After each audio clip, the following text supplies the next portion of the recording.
I'm Richard, 30M, and I've been married to my wife Sammy, 28F, for 5 years. We have a 3-year-old daughter named Emma. Sammy and I met in college, where we were both studying business. We hit it off immediately and started dating in our sophomore year. After graduation, we both got jobs at the same marketing firm, which is where we still work today. Sammy has a younger sister, Jessica, 25F, who has always been the troublemaker in the family.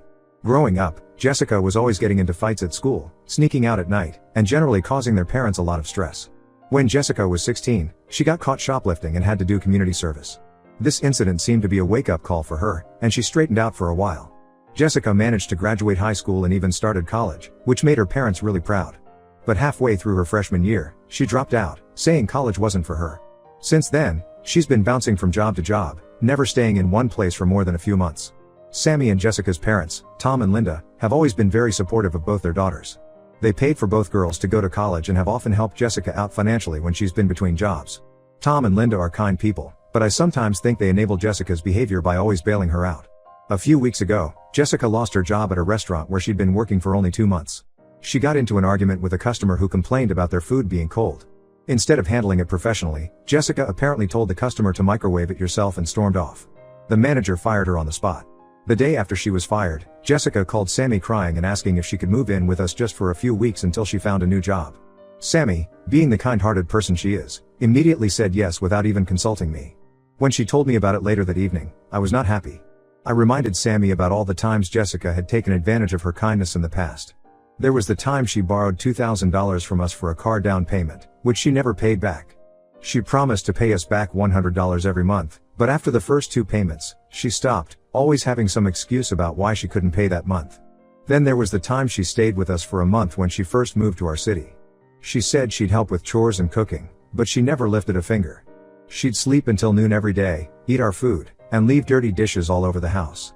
When she finally moved out, we had to deep clean the guest room because it smelled like stale cigarettes, even though we'd asked her not to smoke in the house.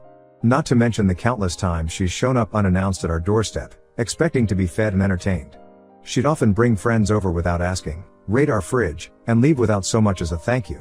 I told Sammy that I didn't want Jessica living with us, especially with our young daughter in the house. Jessica has a habit of staying out late, drinking excessively, and bringing random guys home. I didn't want that kind of influence around Emma. Emma is at an age where she's very impressionable, and I worry about the example Jessica might set. Sammy argued that Jessica was family and that we should help her out. She said it would only be for a few weeks and that Jessica had promised to be on her best behavior. She reminded me of how her parents had always been there for us, like when they helped us with the down payment on our house, or when Linda stayed with us for 2 weeks after Emma was born to help out. I wasn't convinced.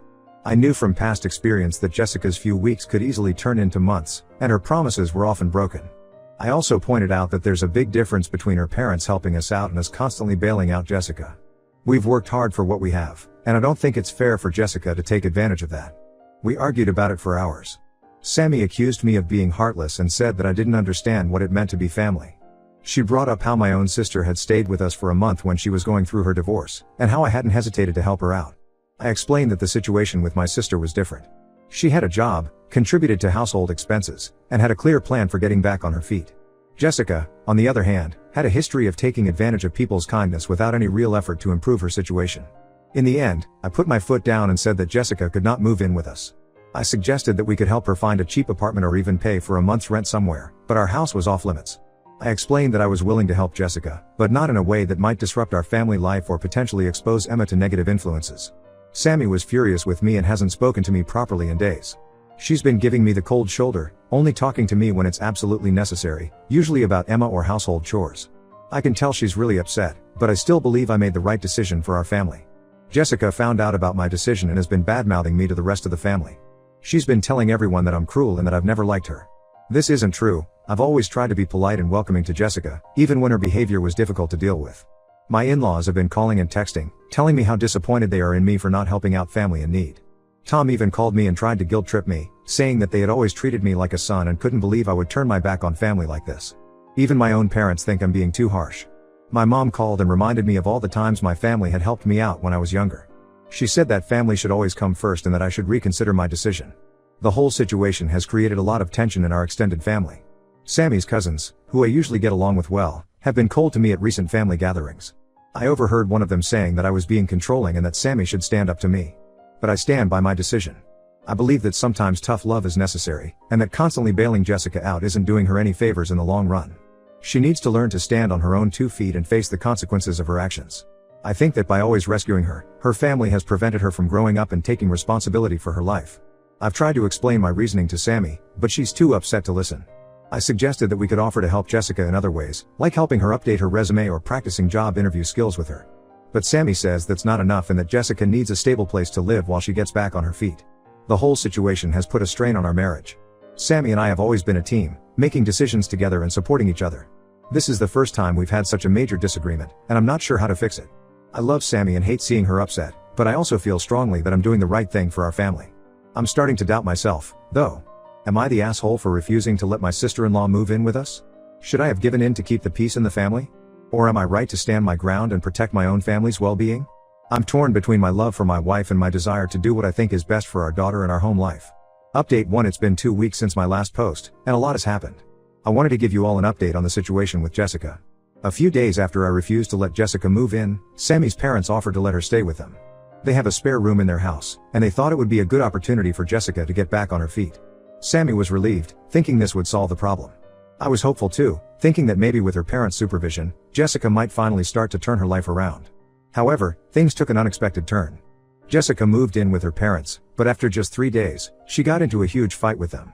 Apparently, they had set some ground rules about job searching and helping around the house, which Jessica didn't take well.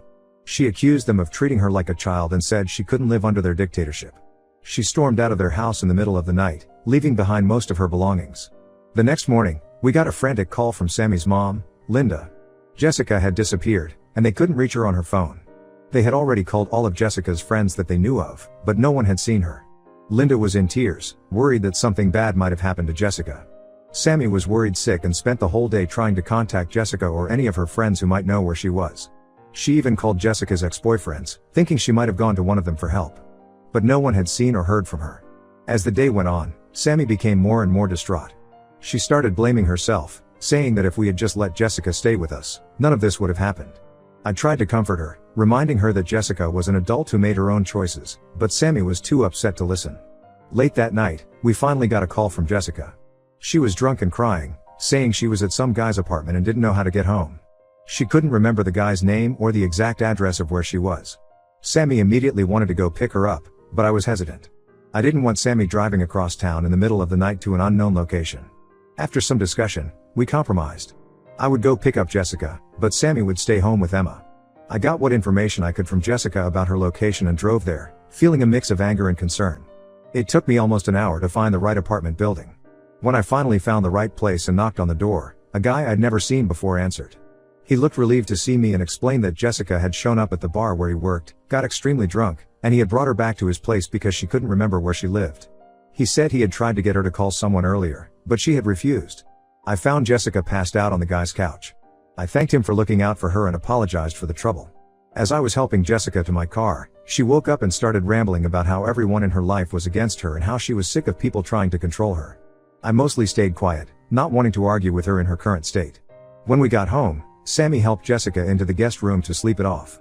Sammy wanted to stay up and talk to Jessica, but I convinced her to wait until morning when Jessica would be sober. The next morning, Jessica was incredibly hungover and embarrassed. She could barely remember what had happened the night before.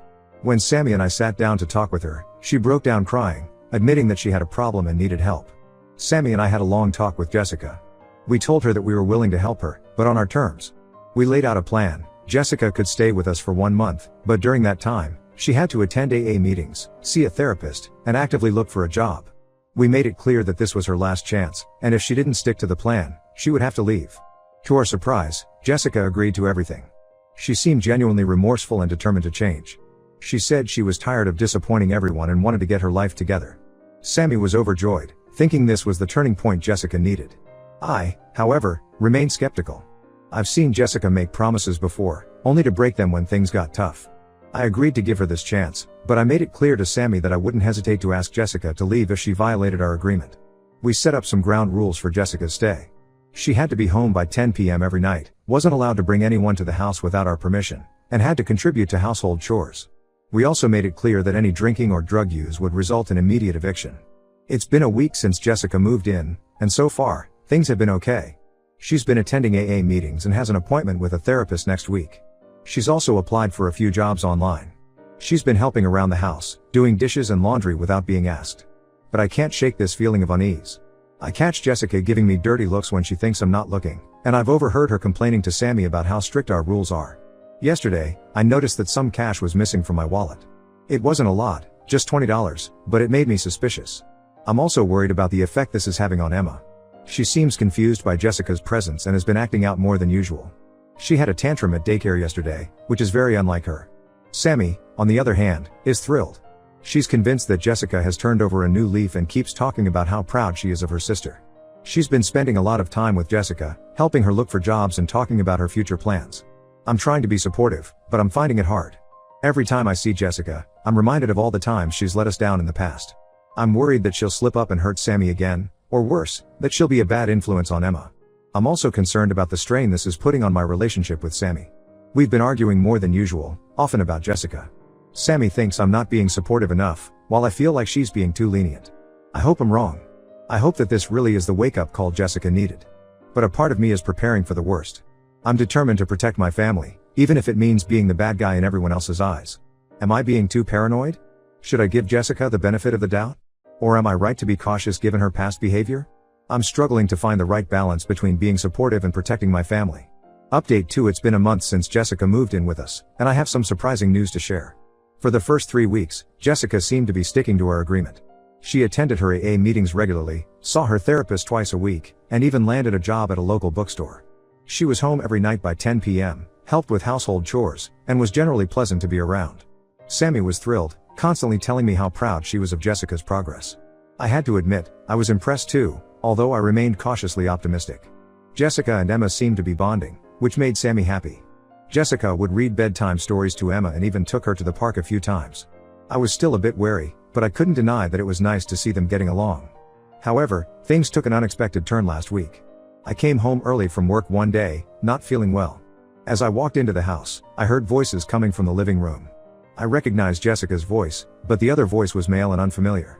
I walked into the living room to find Jessica sitting on the couch with a man I'd never seen before. They both looked surprised to see me. Jessica quickly introduced the man as Mike, saying he was a friend from her AA meetings. I noticed 2 beer bottles on the coffee table in front of them. I was furious. Not only had Jessica broken our no alcohol rule, but she had also brought a stranger into our home without permission, where our daughter could have easily walked in and seen them. I told Mike he needed to leave immediately, which he did, looking embarrassed. Once Mike was gone, I confronted Jessica. She tried to downplay the situation, saying it was just 1 beer and that Mike was a good guy. I reminded her of our agreement and told her that this was unacceptable. I said she needed to pack her things and leave. Jessica burst into tears and begged me not to tell Sammy. She swore it was a one-time slip-up and that she'd been doing so well otherwise. She said she couldn't bear to disappoint Sammy again. I was torn. On one hand, I knew how much it would hurt Sammy to see Jessica fail again. On the other hand, I had promised myself I wouldn't let Jessica take advantage of us anymore. After some thought, I made a decision. I told Jessica that I wouldn't tell Sammy about the beer incident on one condition: she had to move out by the end of the week. I explained that while I appreciated her progress, I couldn't trust her in our home anymore. Jessica reluctantly agreed. The next few days were tense. Jessica started packing her things discreetly, while I tried to act normal around Sammy. I felt guilty for keeping this from my wife, but I truly believed it was for the best. Sammy was so happy thinking Jessica had turned her life around, and I didn't want to be the one to shatter that illusion. On the day Jessica was supposed to leave, another shocking revelation came to light. Sammy came to me, visibly upset, holding Jessica's phone.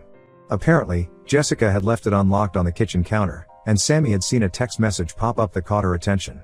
The message was from Mike, the guy I had caught Jessica with. It said something about getting their story straight before Jessica left our house.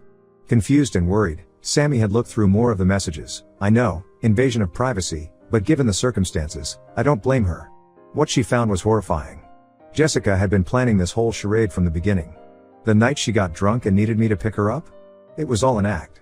She had coordinated with Mike to make it look like she had hit rock bottom so that we would feel obligated to take her in. The messages revealed that Jessica never actually attended any AA meetings or therapy sessions. She had been using that time to meet up with Mike and plan their next move. The job at the bookstore was real, but Jessica had been stealing money from the register to fund her and Mike's drug habit. Sammy was devastated. She confronted Jessica, who initially tried to deny everything but eventually broke down and admitted to it all. She said she needed a place to stay and access to money to support her drug habit, and she knew we wouldn't help her if we knew the truth. I was angry beyond words. Not just at Jessica for her betrayal, but at myself for not trusting my initial instincts. I told Jessica to get out of our house immediately, and this time, Sammy didn't argue. As Jessica left, Sammy turned to me and apologized for not believing me from the start. She admitted that she had always wanted to see the best in her sister, but now she realized that Jessica needed more help than we could provide. We've decided to cut off all contact with Jessica for now. Sammy is heartbroken but understands that it's necessary for our family's well-being. We've informed the rest of the family about what happened, and while they're shocked and saddened, they support our decision.